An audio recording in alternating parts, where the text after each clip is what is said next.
What's up, guys? Luke from 13 Motorsports. We've got a new episode, episode 2 of Boot to Bonnet, and we are doing the Mini.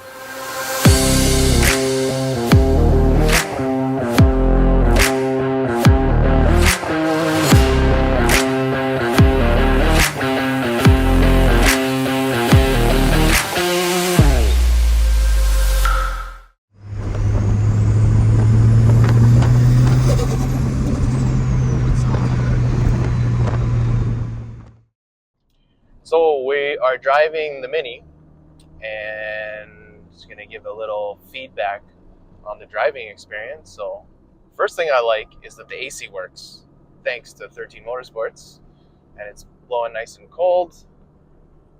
So more or less the car's driving pretty normal, pretty simple. It's not too loud, not too crazy. Let's see how the cornering is on closed circuit, of course.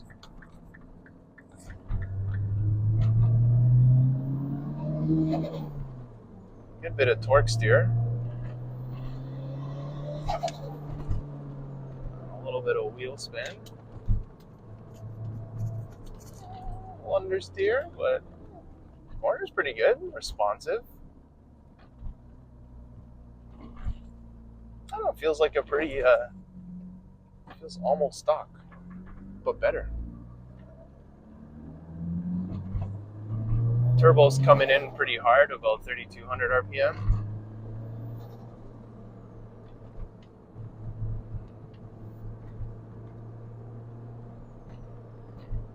The brakes are okay. A little bit of dead feeling, but that could just be the pads.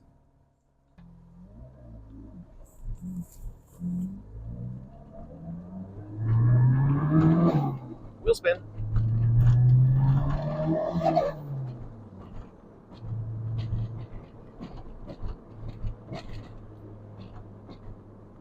Yeah, it rips. It just needs like 10 more pounds of boost. I think it's got a boost cut at 14 right now. And it's pretty easy to hit. Anything over like 30% throttle, it'll just boost cut. It looks good. The water temperature looks good. This aim dash is super cool. It's not really set up yet. I've got to configure it a little bit more, but you can set it up with different pages and you can log all these parameters here, which obviously aren't set up. And have different screens you can play with. It's got a really good resolution.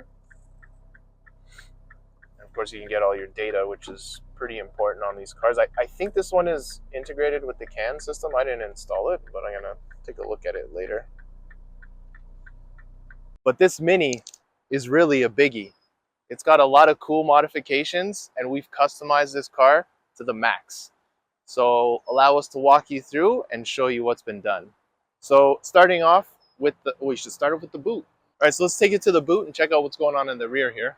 The junk in the trunk. So it's got this super cool carbon fiber wing. And obviously the owner likes carbon fiber. He's got the trim, he's got the accessories, he's got the antenna. And it also has a Milltek exhaust that we've been able to mate up the front section to. And yeah, that's pretty much it. There's a couple mods on the interior. It's got an AIM MXL dash. So what's really neat about the front end is that we've built a custom intercooler. Here you can see our nice, elegant logo on there. And it's a Vibrant Performance intercooler core, and we customized the end tanks to fit up with some existing pipework that he had bought. There's also an oil cooler tucked away in there that we've mounted to a custom crash bar that we built.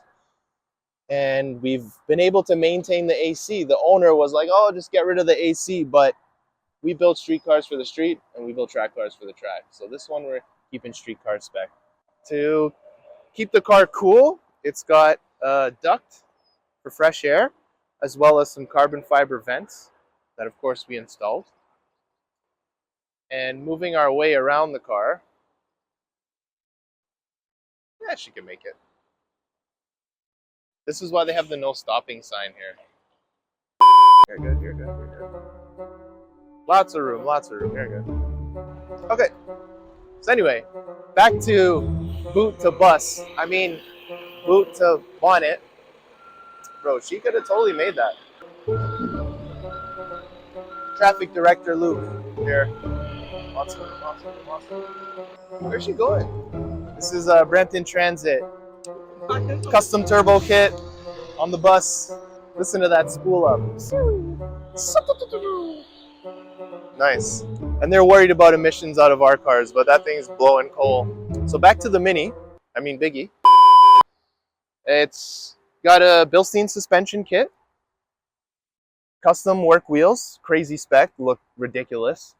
Hankook RS4s to get us some grip, as well as a fender flare kit that we got painted and installed just so we could clear these massive tires. The calipers are BMW 135 calipers, and they've been powder coated nicely.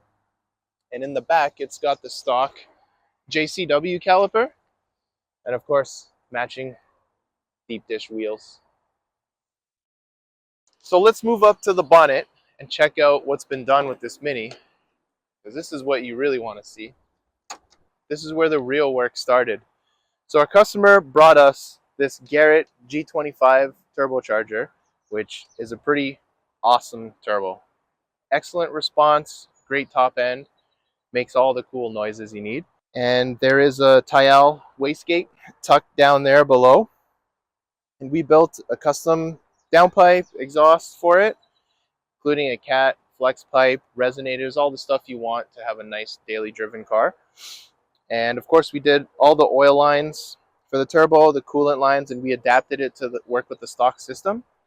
So in order to do that, we had to take out some of the stock coolant lines and weld AN bungs onto them.